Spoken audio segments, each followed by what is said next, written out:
Nous allons démarrer. Merci de nous avoir rejoints à nouveau pour cette troisième mini-conférence à laquelle nous vous proposons de prendre part tout au long de ces jours, de ces semaines donc, de confinement, au cours desquelles nous n'aurons pas le plaisir de vous accueillir à Léonard Paris, où vous savez que Léonard, la plateforme de prospective et d'innovation de Vinci, la Fondation Vinci, la Fabrique de la Cité, mais aussi le Lab Recherche et Environnement, vous accueillent habituellement, en temps normal, très régulièrement, pour des rencontres avec ceux qui pensent, qui conçoivent et qui font les villes et les infrastructures de demain. Ce que nous avons voulu faire, c'est continuer de rassembler cette communauté pour vous offrir des nouveaux éclairages du futur des villes, des territoires et de leurs métiers.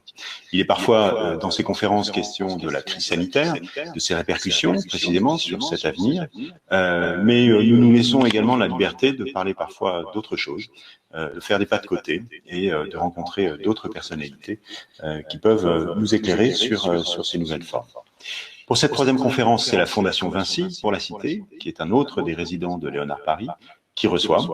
Créée en 2002, la Fondation Vinci pour la Cité soutient des projets associatifs qui apportent des solutions en faveur de l'insertion sociale et professionnelle des personnes les plus démunies. La Fondation apporte systématiquement un double soutien au projet, d'une part une aide financière et d'autre part l'engagement des collaborateurs des entreprises de Vinci. La Fondation a récemment décidé de soutenir l'association Chemin d'Avenir, qui vient nous être présentée par Salomé Bernier, sa présidente et fondatrice. Soutenir l'association Chemin d'Avenir pour permettre à des jeunes des milieux ruraux et de petites villes d'avoir les mêmes chances de réussite que les jeunes qui grandissent dans les grandes métropoles. Les collaborateurs ainsi pourront jouer un rôle en parrainant un jeune. Salomé, bonjour. Vous êtes donc présidente, je le disais, et fondatrice de Chemin d'Avenir. Vous êtes co-auteur, autrice du livre Les Invisibles de la République, comment on sacrifie les jeunesses de la France périphérique. Vous avez été missionné dernièrement par le ministre de l'Éducation nationale et de la jeunesse sur le thème orientation et égalité des chances dans la France des zones rurales et des petites villes. Et vous avez rendu un rapport début mars à Jean-Michel Blanquer. Je vais vous laisser la parole pendant une petite demi-heure et laisser donc l'ensemble des participants eh bien, noter leurs questions, suivre bien évidemment votre présentation et noter leurs questions sur l'espace de chat qui se trouve à droite de l'écran de chacun d'entre nous. Je reviendrai à la fin de votre présentation pour vous poser ces questions et poursuivre le débat avec l'ensemble des participants. Un dernier mot, après la fin de la conférence, vous êtes tous invités à rejoindre l'onglet Networking qui se trouve à la partie gauche de votre écran, où vous pourrez continuer d'échanger avec Salomé, avec des membres de la Fondation Vinci que je salue et qui sont présents au cours de ce live stream. Continuer le débat sur des sujets que vous voulez aborder et que nous aborderons ensemble aujourd'hui. Salomé, merci encore une fois d'être avec nous. Je vous invite bien évidemment à nous dire un peu qui vous êtes, comment vous en êtes venu à défendre ces jeunes des zones précisément rurales et de cette France périphérique, de nous parler des enjeux et des difficultés qu'ils rencontrent, et puis enfin, bien évidemment, de ce que votre association, Chemin d'Avenir, leur propose. À très bientôt. À tout de suite. Merci beaucoup. Alors, j'espère que vous m'entendez. Et comme je voyais des petits commentaires sur la droite disant qu'il y avait des échos, j'espère que ça va aller à peu près avec ce système-là. N'hésitez pas à me le dire dans le cas contraire. Je ne sais pas exactement ce que je pourrais faire, mais j'essaierai. Alors, en quelques mots, bon, effectivement, moi aussi, vraiment juste pour entamer sur une dimension personnelle, parce que je pense que c'est important de... Ça va maintenant. Ok, super, vous m'entendez. Je pense que c'est important d'évoquer des aspects personnels quand on travaille dans l'entrepreneuriat social. Souvent, ce type de projet, comme Chemin d'Avenir notamment, repose sur une expérience personnelle. Et effectivement, en ce qui me concerne, j'ai grandi dans un territoire très rural, dans le centre de la France. Peut-être que certains d'entre vous connaissent l'Allier.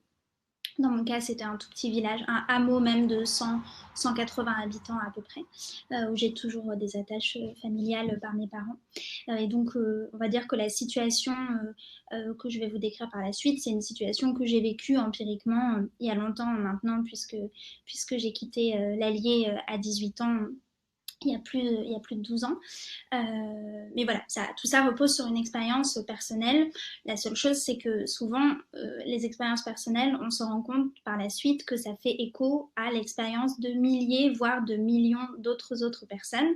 Et c'est là où éventuellement, quand il y a une difficulté, quand il y a un objet social dont on peut s'emparer, quand il y a un besoin, on transforme l'essai et on passe de l'expérience personnelle à l'expérience collective.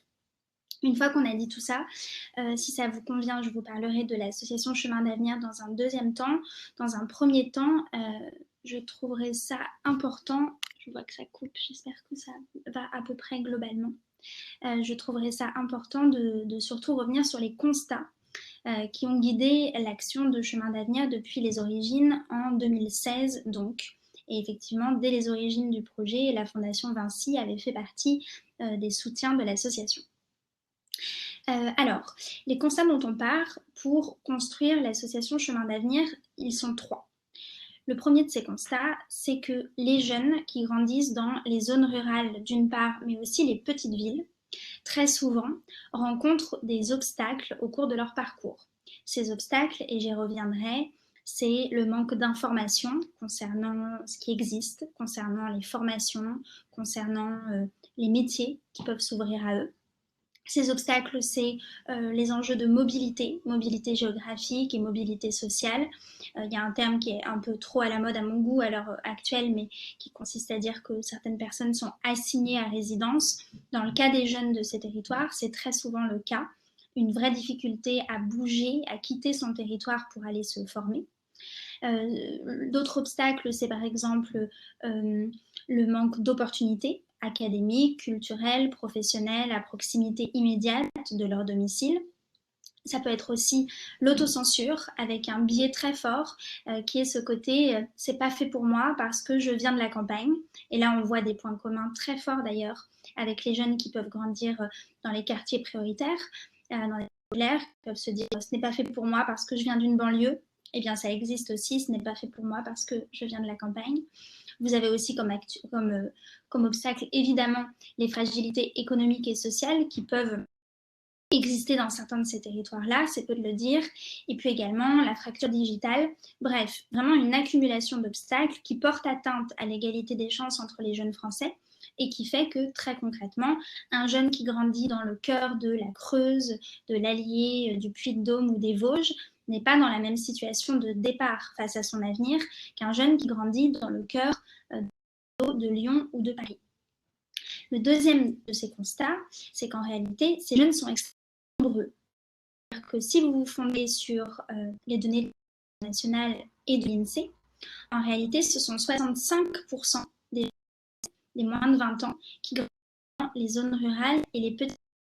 À peu près 23% des moins de 20 ans dans les zones rurales et à peu près 42% qu'on appelle les petites villes, étant entendu qu'il y a une grande diversité de situations dans les petites villes, puisque si on s'appuie sur l'INSEE à nouveau, petite ville, c'est ville de moins de 25 000 habitants, donc évidemment divers, mais en tout cas, 65% des jeunes Français sont loin de vivre dans les grandes métropoles et leur banlieue, et donc avec une série de conséquences, notamment quand il s'agit d'être connecté ou non de la mondialisation, aux dynamiques économiques, aux opportunités professionnelles. Donc ça, c'est le deuxième constat. Et le troisième constat, c'est que ce sujet est resté pendant l'angle mort des pouvoirs publics et des dispositifs d'égalité des chances. C'était un véritable trou dans la raquette pour des tas de raisons. C'est des raisons qu'on a essayé d'étudier de près avec mon co-auteur Erki Maillard dans Les Invisibles de la République. Le fait est que la situation de ces jeunes, elle est très diverse d'un territoire à un autre, parce qu'ils sont éclatés sur l'ensemble de la carte de France, parce que aussi ce sont des jeunes qui par définition sont loin et que du coup, c'est pas très politiquement correct de le dire, mais on ne les voit pas, ou en tout cas on les voit moins. Ça suppose d'aller les voir pour sentir les difficultés qu'ils rencontrent. Bref, pour toutes ces raisons, a été très peu pris en compte au point qu'il n'existe pas encore à ce jour de politique nationale rurale. Pardon, je vais aller en même temps et du coup, j'imagine déjà l'échange que nous aurons par la suite. Donc voilà, ça ce sont les 3 obstacles qui et qui font que ça fait quand même un grand nombre de jeunes Français qui ne sont pas dans la même situation à l'avenir que s'ils grandissaient dans une grande ville. Or, tout le travail qu'on est en train de mener actuellement avec l'éducation nationale, et j'y reviendrai, montre bien que ce sont des chiffres qui commencent à remonter et qui, encore une fois, sont complètement laissés de côté jusqu'à il y a encore 18 mois. Et de ce fait, c'est vrai qu'on voit que la crise des Gilets jaunes est passée par là, dans le sens où la fracture territoriale est quand même, par la force des choses, plus mise sur le devant de la scène. Mais quand on a fondé Chemin d'avenir en 2016, il y avait quand même certaines personnes, y compris d'ailleurs dans des ministères, y compris des hauts fonctionnaires, qui haussaient un peu les sourcils quand on venait les voir en leur disant « Écoutez, il y a une vraie problématique dont on parle moins que d'autres, alors qu'elle a des vraies conséquences économiques, politiques, sociales sur la France. Des conséquences individuelles, parce que ça veut dire que vous avez autant de gens qui ne sont pas en mesure de réaliser leur potentiel, donc de se réaliser, et ça évidemment ça pose problème au niveau individuel, et puis des conséquences collectives, parce qu'on peut imaginer à quel point est-ce que des jeunes qui justement ne se réalisent pas, ne réalisent pas leur potentiel, ne suivent pas la formation qui pourrait leur correspondre, ou ne trouvent pas, n'exercent pas la profession qui pourrait leur permettre de s'épanouir, collectivement, pour un pays comme la France, ça pose quand même quelques questions. Donc on nous regardait de manière un peu sceptique, mais de fait, aujourd'hui, il y a des de la dette qui date scolaire-là et d'autres données que j'ai pu faire émerger dans le rapport que j'ai rendu à Jean-Michel Blanquer il y a quelques semaines maintenant, qui montrent bien qu'à résultats scolaires équivalents, ces jeunes, ceux des zones rurales, mais aussi ceux des villes, c'est là où il ne faut pas caricaturer et que le rural n'est pas l'alpha et l'oméga de cette question. Dans les petits bourgs également, vous avez donc des résultats scolaires qui sont globalement dans la moyenne, notamment à l'école primaire. Ça change un peu au collège et au lycée, en tout cas à l'école primaire, et une orientation qui est totalement différente quand vous grandissez à la campagne par rapport à quand vous grandissez dans une grande ville. Donc à résultats scolaires, une orientation beaucoup plus contrainte, beaucoup plus pour ces territoires-là. Alors, évidemment, je prends 1000 précautions parce que c'est important que vous ne vous mépreniez pas sur mon message. Et vous verrez d'ailleurs que dans l'ADN de Chemin d'avenir, il y a l'accompagnement de jeunes avec des profils extrêmement différents. Ça peut être très bien d'aller suivre une formation agricole, ça peut être très bien de faire un CAP, ça peut être bien d'aller en filière professionnelle, évidemment. Planche individuelle sur les cas de ces jeunes, on se rend compte que c'est une orientation qui est souvent une orientation soit de proximité, c'est-à-dire beaucoup de chefs d'établissement qui nous disent « Eh bien, en fait, moi, je refuse l'internat parce que je n'ai pas assez de place. Et je sais que ça veut dire que ces jeunes n'iront pas au lycée général et technologique. » Donc là, on voit bien que la question des places à l'intérieur, une orientation de proximité, une orientation déterminée par les opportunités qui existent à côté de chez soi, soit une orientation qui relève aussi de la reproduction sociale, puisque dans le cas des jeunes des territoires ruraux et des petites villes, vous pouvez avoir une espèce de triple peine, dans certains cas, le déterminisme géographique et l'isolement géographique, qui s'accumule avec le déterminisme social. Et effectivement, cette France peut être, dans certains cas, la France des fragilités sociales, donc des familles qui très souvent ne sont pas, par exemple, des cadres. Et on sait très bien que pour découvrir certaines formations et découvrir certains métiers, le métier qu'exercent ses parents, et je ne vais pas citer les chiffres de l'OCDE, on les connaît par cœur, mais ça joue un rôle déterminant. Dans certains cas, même un déterminisme. C'est-à-dire vous avez une jeune fille de milieu modeste dans une zone très rurale pour aller vers le métier d'ingénieur ou des métiers de la tech, des métiers dits de notre environnement immédiat. C'est quand même un vrai challenge. Donc voilà pour le constat. Je ne vais pas détailler très en profondeur. Je préférerais répondre aux questions ensuite. Peut-être pour entrer dans le détail de certains de ces questions, pour être sûr de bien me faire comprendre, je peux vous donner 2 ou 3 exemples, soit que nous avons interrogé dans le cadre des Invisibles de la République avec Erki Maillard. Donc c'est un livre qui est paru en janvier 2019 aux éditions soit de jeunes que nous accompagnons avec Chemin d'avenir. Vous avez le cas que je vous donnais là de jeunes filles encore cette année qui ne va pas au lycée général et technologique parce qu'il n'y a pas de place à l'internat. Vous avez un autre jeune garçon, Jules, qu'on a accompagné il y a quelques mois, qui était pris chez les compagnons du devoir donc qui pouvait aller vers cette filière d'excellence. Il était passionné par les métiers du bois et qui n'a pas pu rejoindre les Compagnons du Devoir par manque de réseau familial, parce que pour entrer chez les Compagnons, il fallait avoir un patron. Et que ses parents, comme il le disait lui-même, ne connaissaient personne. Donc avec Chemin d'Avenir, on a essayé de pallier ces obstacles-là, mais parfois c'est vrai que pas. Des exemples un peu plus denses, une jeune fille qui s'appelle Charlotte, qu'on a interrogée avec Erki dans le cadre des Invisibles. Alors, cette jeune fille-là, elle vivait dans le sud de la France, à Cerbère. Ses parents tenaient un restaurant de plage quasiment à la frontière espagnole, et donc un restaurant qui marchait plutôt bien, donc c'était pas une question d'argent. La seule chose, c'est qu'elle avait des petits frères et sœurs qui venaient derrière elle, et c'était une très bonne élève. Tous ses professeurs lui disaient « mais tu es passionné par les sciences, il faut évidemment que tu fasses médecine, c'est ce qui te correspond, tu en as envie, fais-le ».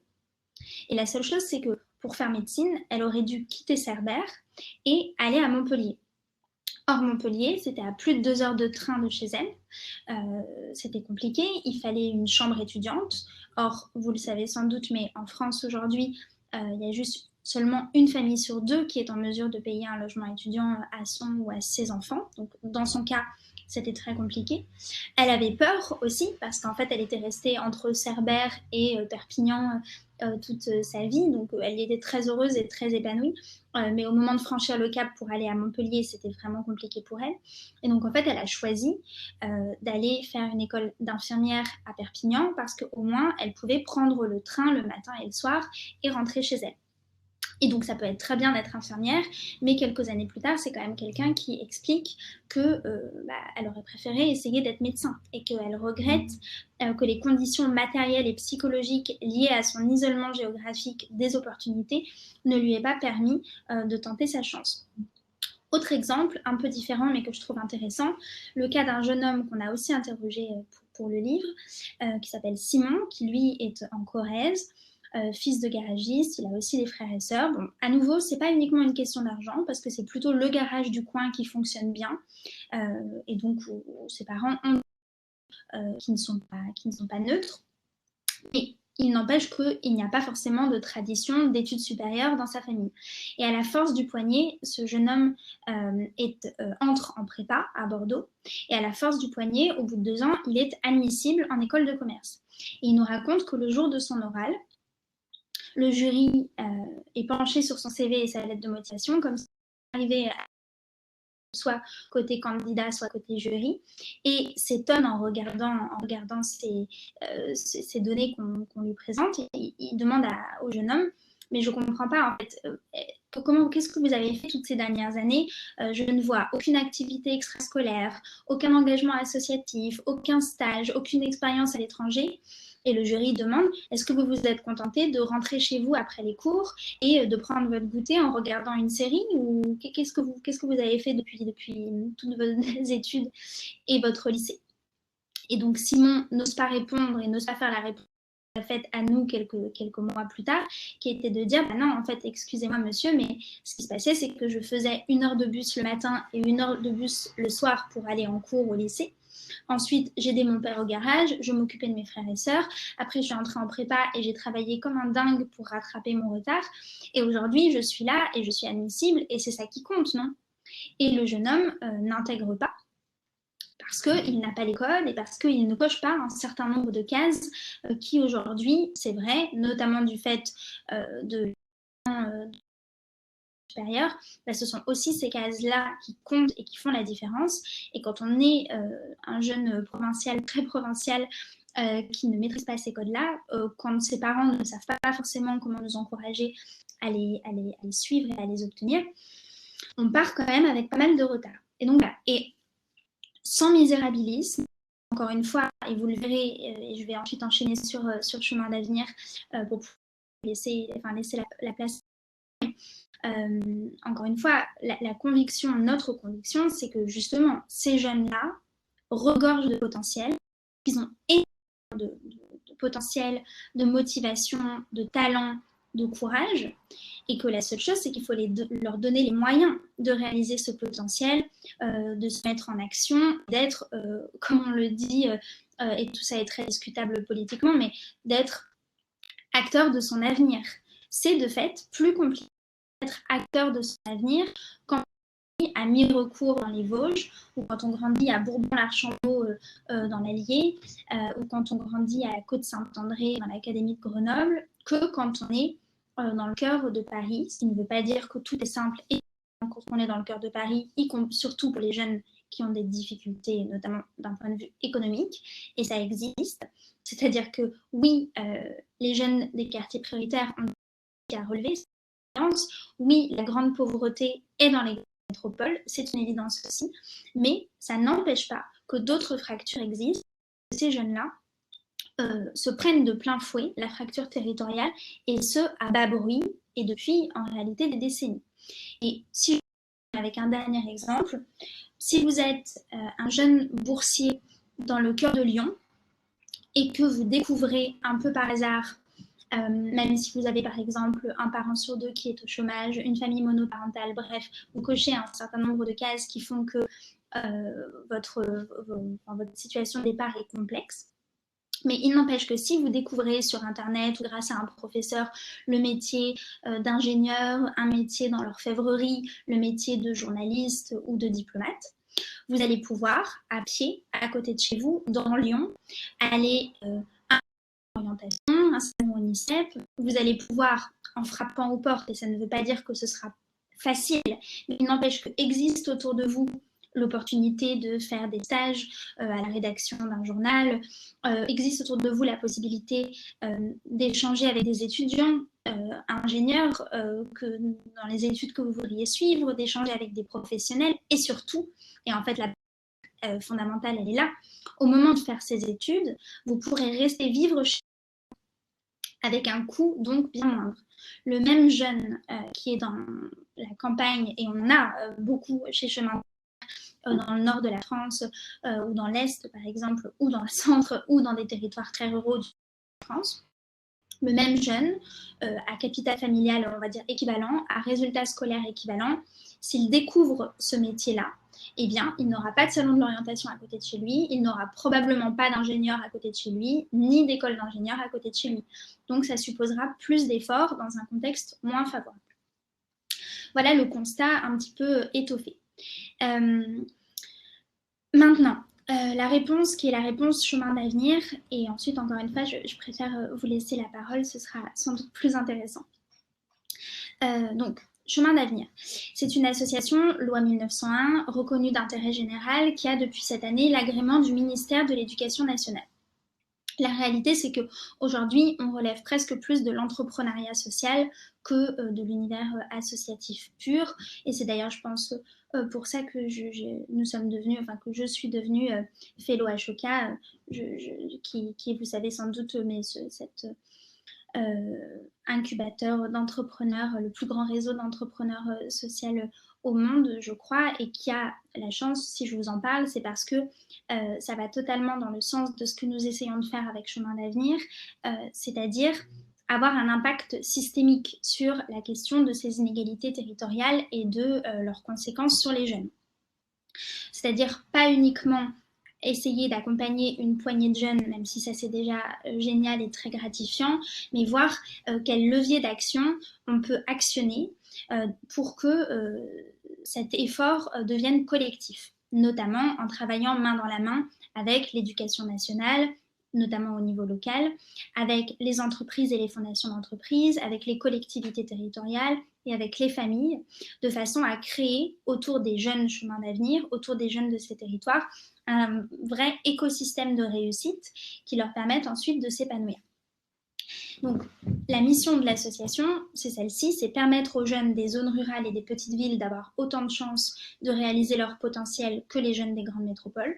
Ça, on va dire que c'est la mission à un niveau un peu micro, et à un niveau un peu plus macro, ce qui se dessine de plus en plus, c'est le fait que nous travaillons aussi à tisser des liens entre les territoires, entre les générations et entre les catégories socio-professionnelles, en s'appuyant sur la jeunesse de France comme justement un levier fondamental de cohésion nationale, à un moment où c'est pas forcément inutile, nous semble-t-il, de s'intéresser à cette question-là, et je crois que c'est aussi ce que vous faites collectivement. Mais voilà, réfléchir à comment est-ce que ça peut être une pierre à l'édifice pour faire société ou pour essayer de mieux faire société. Concrètement, nous intervenons donc dans des établissements, des collèges, des lycées généraux et technologiques et des lycées professionnels qui deviennent partenaires de l'association. Donc, ils sont 40 cette année, il y en aura 25 supplémentaires l'année prochaine. Nous parlons à tous les élèves de 4e et tous les élèves de première, de façon à toucher aussi bien le premier rang que le dernier rang et le petit jeune au fond de la salle contre le radiateur qui a l'air de ne pas du tout entendre ce que nous disons, mais qui en fait entend très bien et qui se dit ça ressemble à quelque chose de nouveau pour moi et ça pourrait m'intéresser. Ce qui fait qu'on accompagne aussi bien des jeunes qui ont envie de reprendre la ferme de leurs parents ou d'être artisans, que des jeunes qui rêvent d'être écrivain, journaliste ou forgeron, et des jeunes qui ne savent pas du tout ce qu'ils veulent faire. En fait, le seul critère pour rejoindre Chemin d'avenir, c'est le critère de la motivation. Pas de critère de résultats scolaires, pas de critères sociaux, même si de fait, on accompagne beaucoup de jeunes boursiers, puisque dans certains de nos établissements partenaires, on a même 80% de jeunes boursiers au sein de l'établissement. Donc cette donnée-là, on la prend très fortement en compte. Mais nous sommes vraiment centrés sur le déterminisme territorial comme sur un problème en soi. Le jeune chemin d'avenir, et ils sont 1000 cette année, donc ça commence à faire un certain nombre de jeunes bénéficiaires. Le jeune chemin d'avenir, il a le droit, on va dire, à 4 leviers d'action pour lui permettre de lever progressivement toutes les barrières psychologiques et matérielles qui peuvent le freiner dans la construction de son parcours académique, parcours pré-professionnel et parcours citoyen.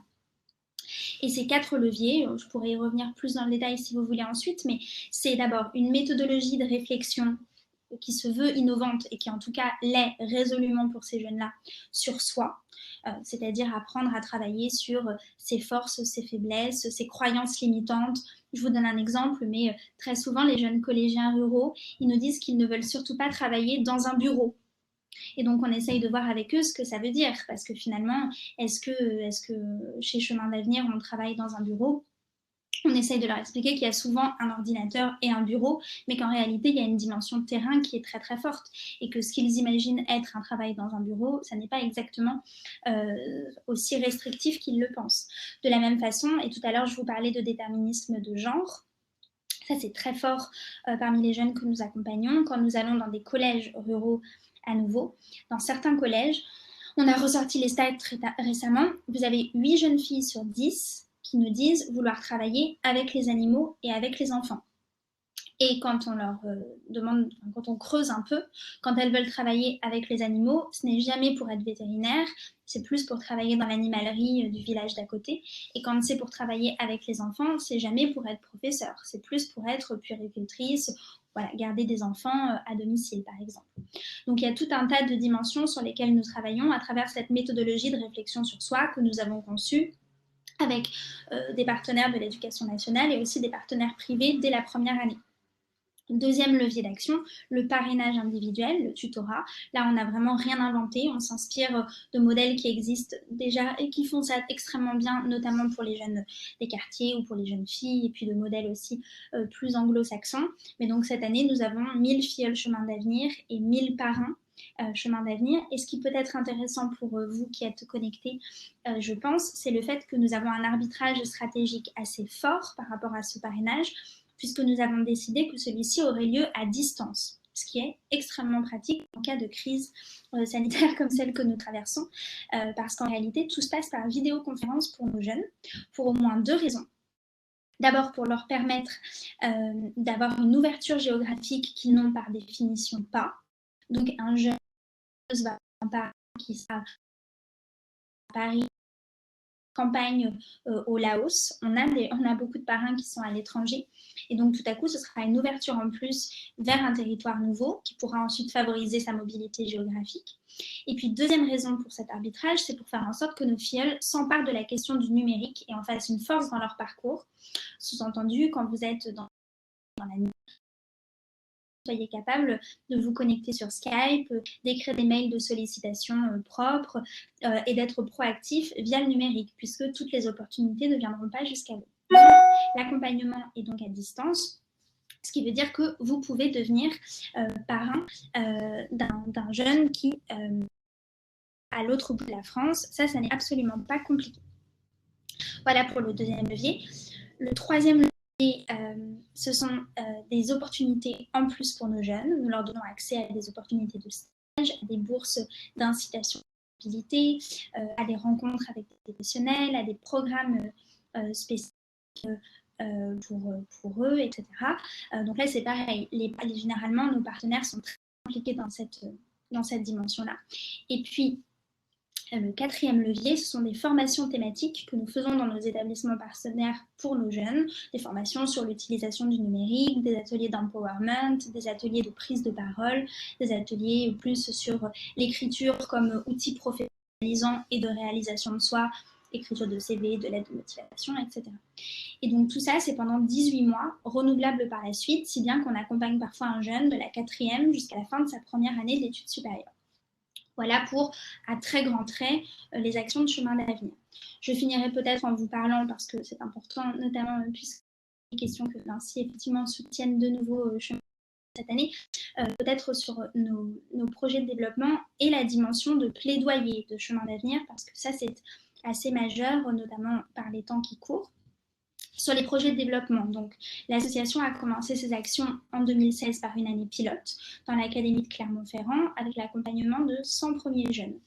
Et puis, nous sommes entrés dans une phase d'expérimentation en 3 ans avec 3 objectifs. L'essaimage de nos initiatives, donc on a fait 100 jeunes dans une académie, 300 jeunes dans 3 académies, 500 jeunes dans 4 académies et cette année, 1000 jeunes dans 8 académies. Les académies partenaires, si je vous les résume, c'est Clermont-Ferrand, Grenoble, Lyon, est-ce que je vais en oublier Dijon, Nancy, Metz, Rouen, Caen et Rennes pour l'instant. Et donc à chaque fois, évidemment, je vous donne le nom de l'académie, mais nous allons systématiquement dans des territoires reculés de ces académies-là. Donc le premier objectif, l'essaimage de nos initiatives. Deuxième objectif, la densification de nos méthodes d'accompagnement, de façon à ce que cet essaimage progressif et a fortiori le changement d'échelle de l'association ne se fasse pas au détriment d'un accompagnement sur mesure, et ça passe beaucoup par le numérique.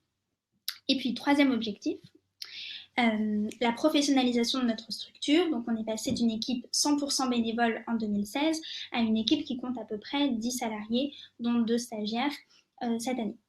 Et là, l'idée, on est en train de travailler sur nos objectifs à horizon 2023 et 2025, c'est évidemment de changer d'échelle, à la fois en termes de nombre de bénéficiaires accompagnés, mais surtout, comme je vous le disais, en termes de levier d'action à activer. On pourra en parler si vous le souhaitez, mais de la façon d'avoir un impact le plus fort possible, sachant que vous voyez bien la tension entre le fait que Chemin d'avenir, si on tire la courbe de l'association de manière à la fois ambitieuse et concertée, essayer de le faire, on pourra accompagner 3300 jeunes à horizon 2023.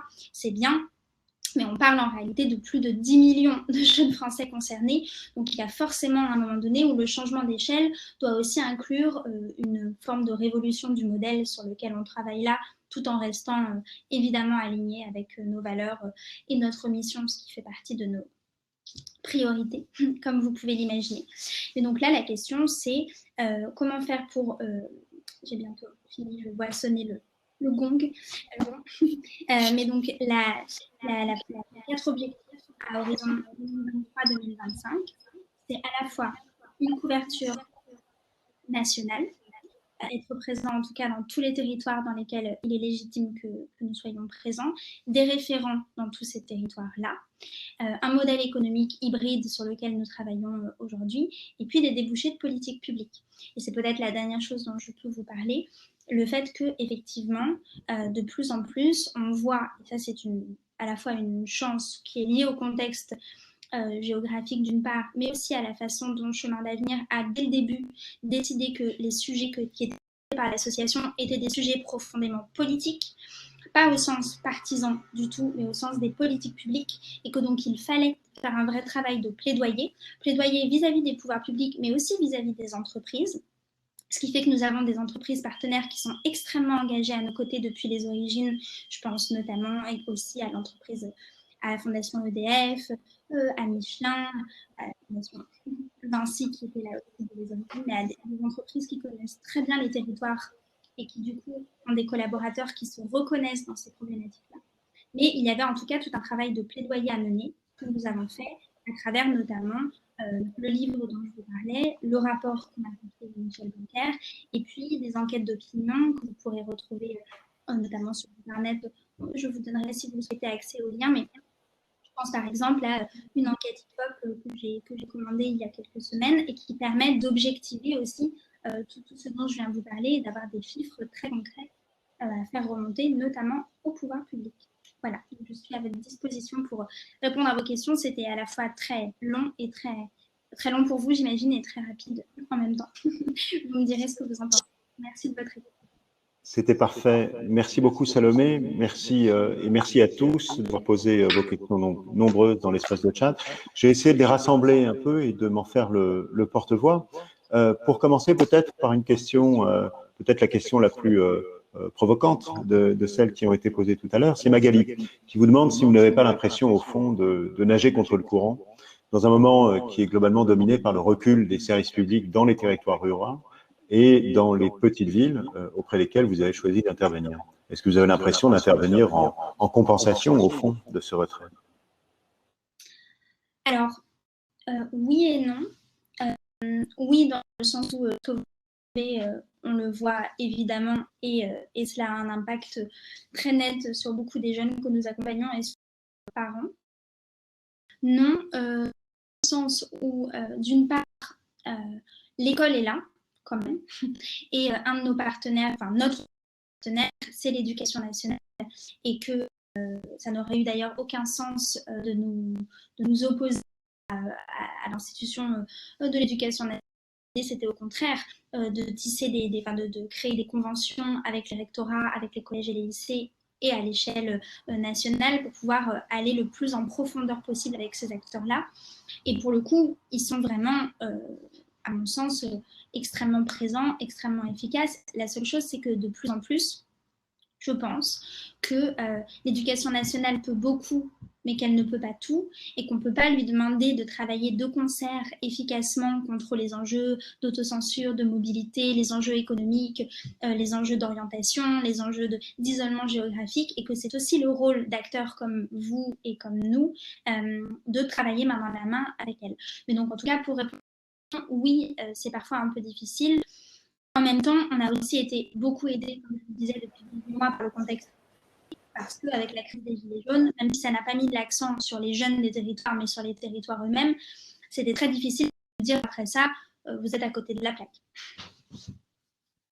Vous en parlez, cette fois-ci une question qui a été posée par Anne-Flore Couronné de la Fondation Vinci, qui demande au fond quel rôle a joué cette crise des Gilets jaunes dans la façon dont on bougeait les lignes sur le plan de l'égalité des chances. Et Anne-Flore vous demandait au fond également de revenir un peu sur vos recommandations clés, telles que vous les avez proposées au ministère de l'Éducation, dont on comprend qu'il reste un des piliers de l'action auprès de ces populations. Effectivement, quand on s'est dit notamment qu'il fallait qu'on écrive les Invisibles de la République avec mon co-auteur, c'est parce qu'on avait toute cette matière qui émergeait, c'est-à-dire des témoignages de jeunes, de leurs parents, chefs d'établissement, des entreprises locales, et où on se disait, on avait l'intuition que c'était important de donner un coup de projecteur sur cette jeunesse-là et sur ces enjeux. Alors, on n'avait évidemment absolument pas anticipé la crise des Gilets jaunes, qui est passé par là. Le livre paraissait à ce moment, et ça explique, je ne suis pas dupe, un livre sur comme cela. Moi, je pensais qu'il y aurait peut-être 50 personnes qui achèteraient le livre, dont mes parents. Et encore, et en réalité, il s'est vendu, je crois, à peu près 8000 exemplaires, ce qui montre bien qu'il y a eu une espèce de portage médiatique qui n'était absolument pas prévu. L'avantage que ça a eu, c'est d'abord de nous montrer au sein de l'association à quel point est-ce que ce sujet, le sujet des jeunes des territoires, était un sujet qui fédère. Je vous donne un exemple. Au moment de la parution du livre, on a reçu plus de 700 candidatures spontanées de gens qui nous écrivaient en nous disant, voilà, j'élève mes enfants dans les Vosges, voilà, j'ai grandi dans l'Ardèche, je comprends ce que vous décrivez et qu'est-ce que je peux faire pour vous aider. C'était assez fort en termes d'identification des Français à cette problématique, en termes de volonté de nous accompagner. Et puis, L'autre avantage, c'est que il y a beaucoup notamment de membres du gouvernement qui ont voulu à la fois non seulement nous recevoir, mais réfléchir à un certain nombre de solutions à mettre en place. Et je dois dire que de ce point de vue-là, aide, à mon sens, pour avoir frappé à beaucoup de portes au cours des dernières années, comme vous l'avez compris, mais est le premier ministre que je rencontre qui décide en tout cas de commander, de lancer une mission très concrète sur ce sujet. Je me suis efforcée, et c'est pour répondre à l'autre partie de votre question, de faire des propositions. Donc, il y a 25 propositions. Je crois qu'il ne faut pas en faire beaucoup plus parce que déjà que les rapports ne sont pas souvent lus. Si vous en faites 70, appelé à caler une table jusqu'à la fin des temps. Donc, j'ai essayé que ce soit bref et surtout, j'ai fait en sorte que dans ces 25 propositions, il y en ait au moins 20 qui puissent s'effectuer à moyen constant ou par redéploiement. De façon à dire, si vous voulez tester les choses dans, par exemple, une académie pilote ou dans 100 premiers établissements ruraux, c'est possible. Et je dois dire que ça a été assez bien reçu. Évidemment, c'était à peu près 10 jours avant le confinement. Donc, on ne saura jamais ce qui se serait passé sans la crise sanitaire. Et là, on verra sans doute, je pense, à la rentrée prochaine. Merci. Je signale à l'ensemble de l'audience que j'ai partagé le lien vers le rapport donc, dans la zone de chat. Une question d'Alban, qu'on connaît bien chez Léonard et que je salue, qui pose au fond l'une des questions que je vous avais moi-même posées entretien. Pourquoi, au fond, se concentrer sur les jeunes de ces territoires ruraux alors que les freins, les difficultés que vous signalez existent aussi dans ce qui est, disons, convenu d'appeler la France périurbaine, la France des petites villes, et aussi et surtout, et plus exactement, des villes moyennes ou de la périphérie des grandes métropoles? Alors là, c'est parce qu'on a la conviction, et je l'avais au moment où j'ai fondé, que quand vous créez une structure d'entrepreneuriat social, il faut aller là où on a besoin de vous et là où il y a le plus besoin. Et cette question des zones rurales et des petites villes, c'était un véritable trou dans la raquette. C'est-à-dire que vraiment, initialement, moi, je m'étais dit, je vais m'engager dans une association qui accompagne les jeunes de ces territoires-là. Ça n'existait pas. Donc, on l'a fondée. Mais vous avez énormément formidables d'ailleurs qui existent pour les jeunes, notamment des quartiers populaires. Vous avez des associations de parrainage, vous avez des associations culturelles, des associations sportives, des associations qui visent à accompagner la mobilité. De fait, la question de la politique, comme vous le savez, est au cœur des enjeux politiques depuis plusieurs décennies maintenant. Donc, il y a des fonds qui sont alloués à ces problématiques-là. Vous avez des entreprises qui sont extrêmement engagées en la matière. Vous avez des associations qui existent. Vous avez des moyens en plus pour l'éducation nationale. Ça ne veut pas dire que tout est rose, loin s'en faut. Ça ne veut pas dire que toutes les solutions sont trouvées. Ça veut dire que ce problème, on sait qu'il existe. On essaye déjà d'y apporter des solutions depuis longtemps. L'enjeu que nous adressons, il était complètement oublié dans l'angle mort quand nous sommes arrivés dans ce paysage-là. Un mot maintenant peut-être de numérique, juste avant de passer à précisément aux initiatives propres au monde, disons, de l'enseignement national et de l'enseignement supérieur. Pierre Bernard demandait finalement comment le numérique peut-il aider à lutter contre cette fracture territoriale. Vous en avez dit un mot, vous avez dit un mot de la façon dont vous l'utilisez, ce numérique. Il est au cœur du projet de chemin d'avenir. Quelle perspective vous semble-t-il ouvrir et vous semble-t-il qu'au-delà de votre propre action, permet-il de compenser justement certaines des difficultés ou certains des handicaps avec lesquels partent ces territoires? Ce qui est vrai, c'est que c'est un point majeur et qui n'est pas sans ambiguïté, sans ambivalence, parce que la fracture digitale, la fracture numérique, elle existe. Dans ces territoires-là, c'est frappant. C'est-à-dire qu'il y a une fracture qui est une fracture technique. Nous, là, vous voyez, on intensifie notre accompagnement pendant la période de confinement, de façon à faire en sorte que les jeunes, notamment nos jeunes bénéficiaires, puissent avoir accès à des opportunités plus, même chez eux. Mais de fait, nos jeunes bénéficiaires, il y en a certains qui n'ont pas Internet chez eux, réellement, ou dont le téléphone portable ne capte que dans leur jardin. Donc, cette fracture technique que vous connaissez sans doute, elle est réelle. Et après, il y a aussi une fracture d'usage qui fait que un jeune, encore une fois collégien ou lycéen dans le cœur de Lyon, il va de temps en temps regarder les horaires de bus sur une application, peut-être même qu'il réservera dans une petite pizzeria avec ses amis sur la fourchette, il regardera les horaires des cinémas, etc. sur une autre application. jeunes à la côte Saint-André ou à 100% sur Sioule, dans l'Allier de nouveau, il n'aura pas la même utilisation quotidienne du numérique. Et donc, quand vous lui dites regarde les métiers scientifiques sur Internet, de toute façon, aujourd'hui, tout existe sur Internet, c'est pas totalement vrai. Évidemment, c'est beaucoup plus facile de s'informer aujourd'hui qu'il y a 30 ans, de la même façon que c'est beaucoup plus facile de bouger aujourd'hui qu'il y a 30 ans. Mais pour les jeunes de ces territoires-là, il reste des obstacles en plus qu'on peut compenser progressivement et notamment en faisant en sorte de favoriser leur usage du numérique.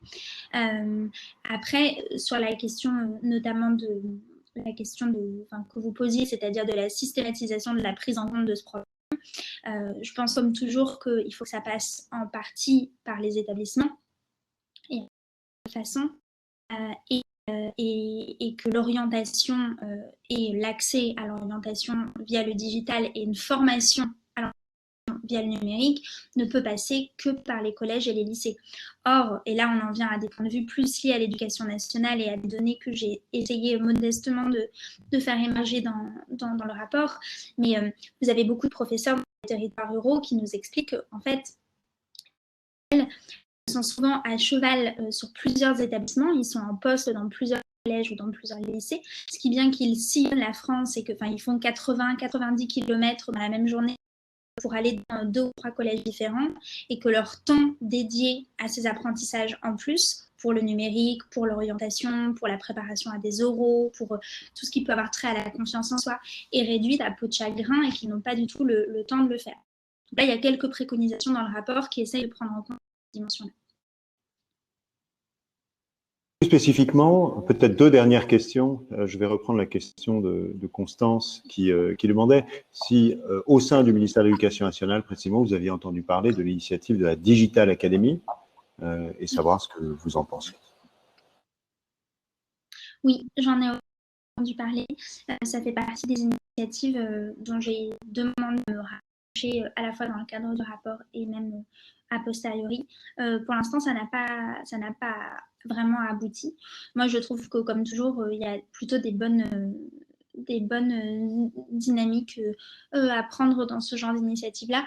Mais honnêtement, pour l'instant, ne les ayant pas rencontrées concrètement, je ne pourrais pas vous faire de réponse suffisamment précise pour qu'elle soit intéressante. Mais ça me paraît en tout cas avoir beaucoup de sens. Merci. Et puis peut-être cette fois-ci pour parler de l'association, une dernière question qui a été posée par Ophélia. Concrètement, tout le monde peut devenir parrain ou marraine d'un jeune au sein de votre association. Quels sont les profils et puis quelle est la démarche à entreprendre pour pouvoir les accompagner? Alors, donc, on a 3 sources de parrains chez Chemin d'Avenir. La première, ce sont parmi les collaborateurs de nos partenaires, ça c'est certain. Deuxièmement, le bouche à oreille. Chaque année, un parrain va recommander à peu près 3 autres parrains. Et puis troisièmement, les retombées presse et médias qui sont toujours assez, je vous le disais, en termes d'identification. Théoriquement, tout le monde peut devenir parrain. Il faut avoir à peu près entre 24 et 65 ans. En tout cas, être intéressé par les questions évidemment d'éducation, d'égalité des chances, de fracture territoriale et être un peu, percuté, on va dire, sur les questions d'orientation. La seule chose, c'est qu'il y a un petit process pour devenir parrain, ce qui est normal parce qu'ensuite, vous vous retrouvez face à un jeune pendant au moins 18 mois avec des outils pédagogiques à suivre, avec des jeunes qui sont aussi des jeunes très motivés, mais qui souvent ne sont pas simples. C'est-à-dire que parfois, on parle à nos parrains et on s'aperçoit qu'ils s'attendaient à parrainer un jeune en classe prépa, donc qui serait extrêmement réactif, extrêmement demandeur, qui aurait déjà des idées de stage qu'il voudrait faire. Là, on parle de jeunes qu'il faut aller chercher, qu'il faut encourager, à qui il faut donner confiance, à qui il faut ouvrir le champ des possibles. Donc ça, c'est un travail que font les parrains et les marraines, et évidemment très très épaulés et très très accompagnés par l'équipe de l'association. Donc en fait, vous pouvez remplir un formulaire en ligne sur le site de Chemin d'Avenir qui pose pas mal de questions sur qui vous êtes, ce que vous aimez, vos centres d'intérêt, les études que vous avez suivies, pour qu'on puisse ensuite vous matcher avec le filleul qui vous ressemblera le mieux et que vous serez le plus à même d'accompagner. Vous avez ensuite un entretien oral avec un membre de l'équipe pour être sûr que vous avez bien compris toutes les tenants et les aboutissants de l'association et puis pour pouvoir ensuite, encore une fois, vous orienter au mieux, y compris dans des interventions dans les établissements si vous le souhaitez, pour recevoir des jeunes en stage, pour participer à certains programmes. Vous devez attester d'un casier vierge. Et puis ensuite, il y a des formations pour les parents en présentiel et à distance, de façon à ce que vous ayez tous les outils pour pouvoir mener cet accompagnement au mieux. C'est, si j'ai bien compris, évidemment, je l'ai fait aussi, j'ai des filleuls dans l'association, mais je ne suis pas la plus objective, mais vous verrez des témoignages sur notre rapport d'activité qui est accessible sur notre site internet. C'est, je crois, une expérience très gratifiante. Merci beaucoup Salomé, et j'ai rappelé l'adresse du site web donc dans les derniers commentaires qui ont été parus sur le chat. Merci à tous d'avoir pris part à cette nouvelle rencontre. Merci à la Fondation Vincent d'avoir bien voulu faire cette mise en relation entre vous-même, Salomé, Chemin d'Avenir, Léonard et toute la communauté donc, qui nous suit à l'occasion de ces événements. Ne partez pas tout à fait, en tout cas pour ceux qui peuvent rester, je vous invite à vous connecter sur l'onglet Networking, situé à gauche de l'écran, pour n'y cliquer que lorsque la conférence est terminée, sinon vous allez nous quitter brutalement, pour continuer les échanges avec ceux et celles qui souhaitent pouvoir continuer d'en débattre. Un dernier mot, vous le savez, donc cette rencontre s'inscrit dans le cadre d'une série d'événements en ligne quotidiens et nous parlerons demain au même endroit et à la même heure, 14 h, de construction durable et de technologie en faveur du climat. Voilà, sur un tout autre sujet. Merci encore Salomé et à bientôt à tous. Au revoir. Au revoir.